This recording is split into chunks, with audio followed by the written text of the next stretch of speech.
어, 한국경제 2025년도 10월 5일자 기사예요. 한국인은 왜 이렇게 시를 좋아해요? 고두현은 문화살롱인데요. 어, 시의 나라 한국. 저도 어린 시절에 예, 중학교 때는 어, 교내 백일장에서 2등을 해가지고 참 다음에 신이 되려고 했었어요. 그런데 이제 우리 아버지께서는 너가 시로 상을 전교에서 2등을 했으니까 다음에 시를 쓰는 작가가 되라 그러셨는데, 그 다음에 고등학교 때는 이제 전국 미술 대회에서 어, 조각으로 또 전국 그 모 대학교 주최하는 그 미술 대회에서 1등을 해가지고 전국대회에서 1등을 하니까 너는 시보다는 교내 100일장에서 2등 한 것보다는 전국에서 1등 한 것이 너가 더 조각가가 되는 게 낫겠다. 우리 아버지가 그렇게 하셔서 미술을 이렇게 하게 됐는데, 언제나 시를 쓰지 못한 것에 대한 아쉬움이 있었어요. 가지 못한 길에 대한 아쉬움. 그리고 또 어, 내가 어린 시절부터 엄청난 독서를 하고 언제나 시를 내 노트에는 언제나 시를 많이 썼어요.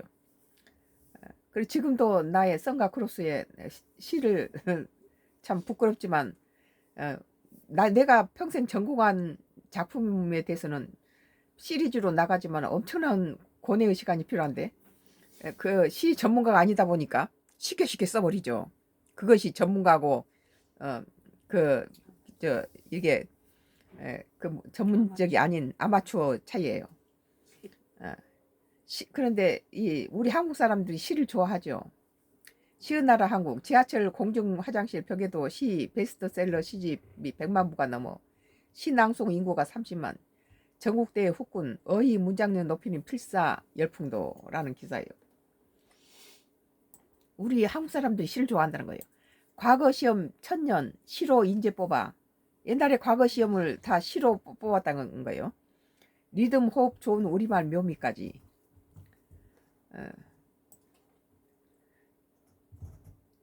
지난 29일 서울 건국대 새천년관에서 개막한 서울 세계 시 엑스포 2025년 후 둘째 날 행사에 김서울의 시 진달래꽃을 한국어로 암송한 황진희 시조, 청산리 벽계수야를 창으로 읊어 큰 박수를 받은 데이비드 맥켄 미국 하버드대 명예교수, 한국시인협회 제공.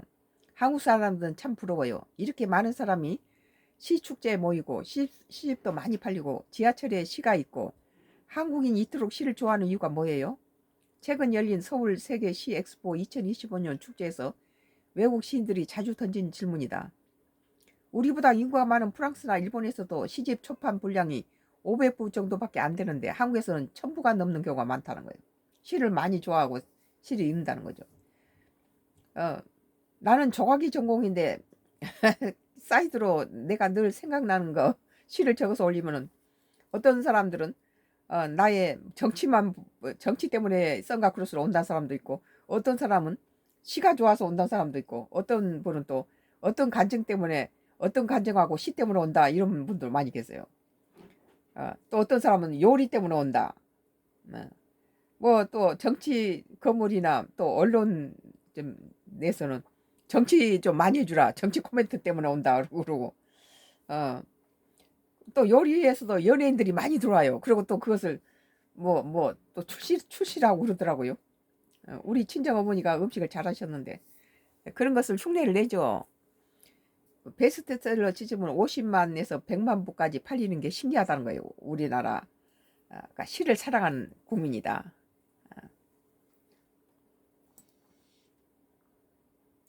어, 인간이란 게 빵빵으로 살 수 없는 거죠.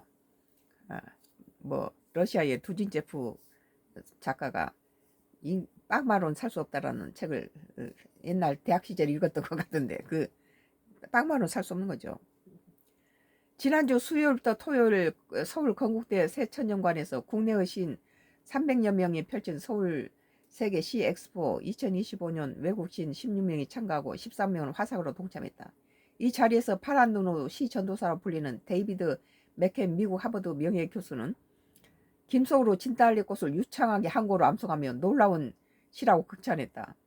그는 1966년부터 1968년 첫 평화봉사단으로 한국에 왔다가 김소월 씨에 반했고 한국 문학에 심취했다.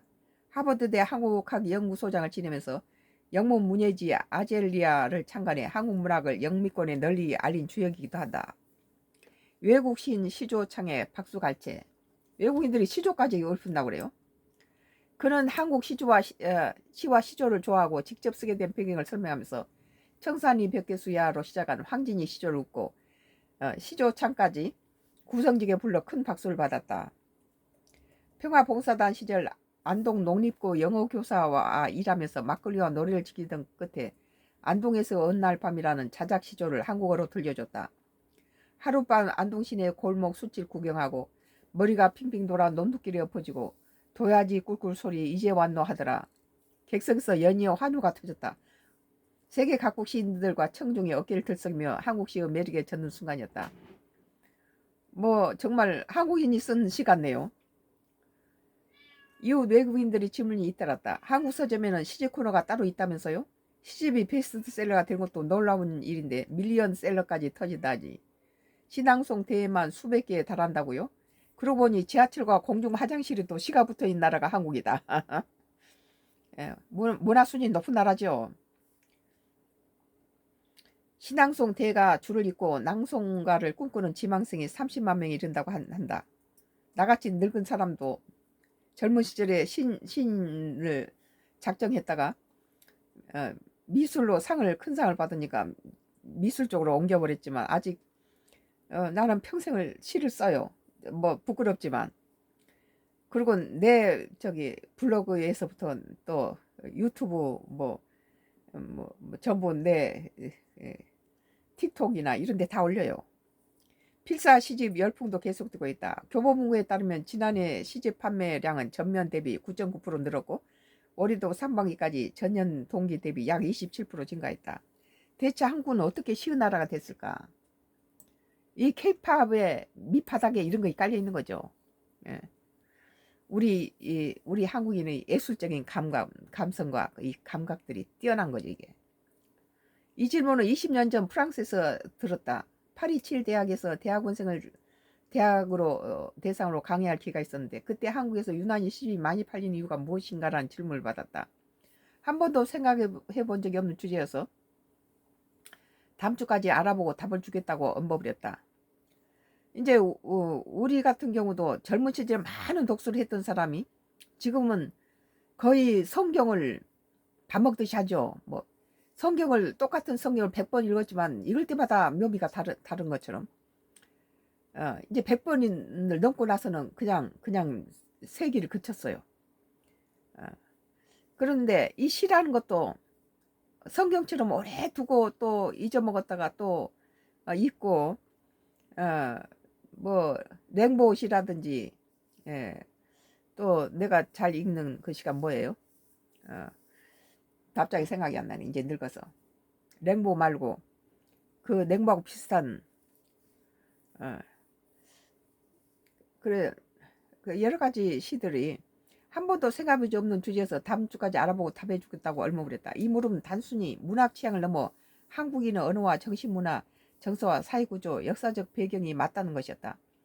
그러니까 이 시집은 성경처럼 또 읽을 때마다 새롭다는 거예요. 그래서 서울로 전화하는 등 온갖 채널로 해답을 구하다가 가까스로 찾은 중 하나가 시문을 중시하는 과거 시험의 영향이 아닌가 하는 것이었다. 옛날에 과거 시험을 가서는 시를 써서 냈다고 그러잖아요. 고려 광종 때부터 약 1000여 년간 이어진 과거제의 핵심은 시부와 제술이었다. 시문을 능숙히 다루고 시를 잘 쓰는 것이 시대를 해독하는 능력이자 엘리트 자질로 여겨졌다. 시는 곧 정치, 도덕, 교양을 아우르는 종합시험의 함축된 답안지였다. 중국 역시 과거 시험에 시를 중시했지만 송대 이후에 경학, 정책문 중심으로 이동하며 시 비중이 줄어든 반면에 한국은 시 중심 문화가 19세기 말까지 유지됐다. 이 덕분에 시문을 숭상하고 시를 애호하는 풍토가 사회 전반에 뿌리 내렸다. 시를 읽으면 정서가 사람이 참 관조하는 그런 깊은 그 정신세계에 빠져들고 고급스러운 그런 감각을 가지게 되고 고차원적인 그런 사유하는 시간을 갖게 되죠. 이제 와서 다시 생각하니 과거제뿐만 아니라 한국어 자체의 시적 감수성과 한국인의 정서적 결합이 특이한 요소다. 한국어는 어순이 비교적 자유롭고 주어를 생략할 수 있으며 감정 중심의 표현이 능하다. 고조보다 장단을 중시하는 우리말 특유의 리듬과 호흡 감정을 농축에 전달하는 데 유리한 구조로 시쓰기와 낭독에 유리하다. 또 하나는 침묵의 시를 넘는 은유와 함축의 미학이다. 한국 근대 현사는 일제강점 분단 전쟁 군사정권을 거치면서 언어의 검열과 억압을 겪었다. 그때 시는 저항의 언어이자 은폐된 발화가 됐다. 그러니까 어, 그 이상화에 빼앗긴 들이도 봄이 오는가, 이것은 일제시대 때 핍박받던 우리나라의 이를 곁들여서 그런 민족시죠. 그런 그 속에 그 님은 바로 우리나라를 말하는 거예요. 말할 수 없을 때는 시는 더 많은 걸 말한다. 이는 풀리지 않은 한의 슬픔과 서로를 어루만진 정의 따뜻함과 맞물려 한국시 특유 감성 공유 기능으로 확장된다. 쉬운 날을 수놓은 시낭송 릴레이. 한국 시날이 있었군요. 우리 한국 시의 날인 지난 1일에 국내 시인 23명의 세계 시 엑스포 무대에 자작시 낭송 릴레이를 펼쳤다.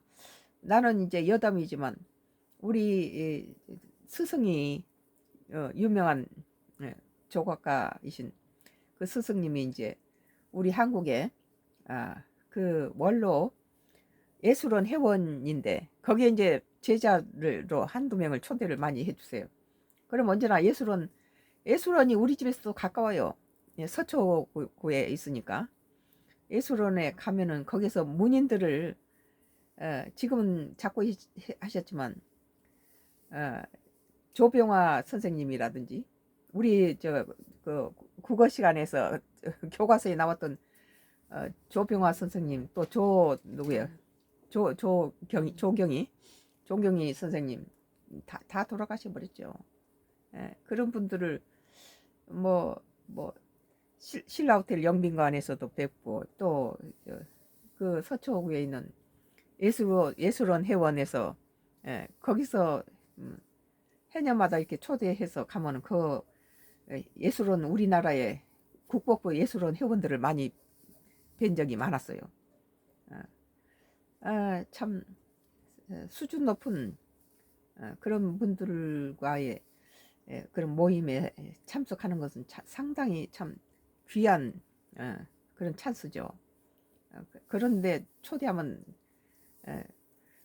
거절하지 않고 가서는 그런데 참석하고 그 분위기에 또 젖어들고 했었는데, 오늘 인스타그램에 또 시집 문장을 올리는 게시물이 넘친다. 필사한 시구절을 널리 공유하는 플랫폼도 생겼다. 낭송이 파라 하면 필사는 재화다. 이 두 흐름은 시의 단순 향유를 넘어 체험, 공유, 재생산의 순환구조로 이어진다. 한국의 시의 날을 지난 1일에 국내 시인 23명이 세계 시 엑스포 무대에 자작시 낭송이 릴레이로 펼쳤다고 그래요. 게다가 K컬처 역풍을 타고 제2회 한국문화원에서 한국어 학습자로 대상으로 한 시낭송 대회까지 열리면서 한국시가 국제교류 한 축으로 떠오르고 있다니 과연 한국은 시의 나라임에 틀림없다. 나도 시를 이렇게 유튜브에다가 부끄럽지만 써서 있는데, 어떤 영문학을 전공한 대학원생이 나의 어떤 간증과 시를 간혹가다 좋은 시가 있대요. 그래서 내 썬가 크로스를 본다고 그래서 시를 좀 신경 써서 써야 되겠구나. 어쩌면 그렇게 내가 좀 부끄럽다 하고 이건 좀 괜찮다 하면 벌써 그 시를 읽는 사람이 벌써 놀라워요. 내가 이건 부끄럽지 않고 내가 봐도 좀 괜찮다는 것은 100% 그들도 알고, 이것은 좀 가볍다 그러면 벌써 벌써 내가 느껴요 그걸. 오늘 우리나라를 자랑스럽게 생각해요. 어, 독특하고 하나님이 택한 백성입니다. 축복한 나라예요, 우리가. 오늘 한국경제 2025년도 11월 5일자 한국인은 왜 이렇게 시를 좋아해요? 라는 고두현의 문화살롱이라는 기사에 대해서 썬가크루스 나의 정치 코멘트를 했습니다. 뭐 마지막 뭐 두 가지 한꺼번에 할게요. 이제 국내 정치 이제 좀 욕 좀 할게요. 중여야 욕 좀 해야 되겠어요.